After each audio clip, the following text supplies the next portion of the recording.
In the last episode, the Western Roman Empire collapsed, ending centralized imperial authority in the West. But Rome did not fall the same way everywhere, and nowhere shows that more clearly than Britain. For nearly 400 years, Roman Britain functioned as a real province of the empire. Towns had councils, taxes were collected, soldiers were paid, coins circulated, law was enforced. This wasn't a frontier camp, it was Roman life exported north. Then in the early 5th century, Rome stopped showing up. As the empire unraveled elsewhere, troops were withdrawn from Britain to defend more critical regions. Administrators vanished. Imperial pay stopped. Around 410 AD, Britain was effectively told it was on its own. And that's when everything broke. Without Rome, coinage disappeared almost overnight. Archaeology shows a sudden end to new coins, the lifeblood of a cash economy. Trade collapsed. Towns shrank or were abandoned.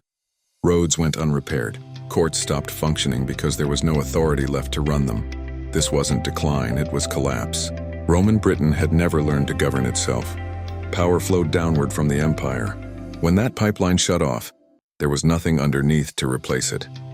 Local Romano-British elites tried to hold things together, but they lacked professional armies, reliable taxation, and legitimacy.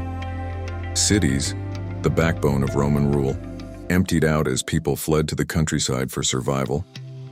By the mid-5th century, Britain had entered what historians call sub-Roman Britain. Roman in memory, but not in reality. What's striking is what didn't happen. There was no massive invasion, no great battle that ended Roman Britain. The system simply stopped working, and no one knew how to fix it. Roman law faded because there were no courts. Literacy declined because schools and bureaucracies vanished. Even Christianity weakened without imperial backing, surviving mainly in the western fringes of the island. Britain didn't transition into something new. It fell backward. And that collapse created a problem no one could ignore: security. Without Roman troops, Britain was exposed to raids, internal conflict, and instability. Local leaders needed fighters, and they needed them fast. So they made a decision that would permanently change the island. They invited warriors from across the North Sea.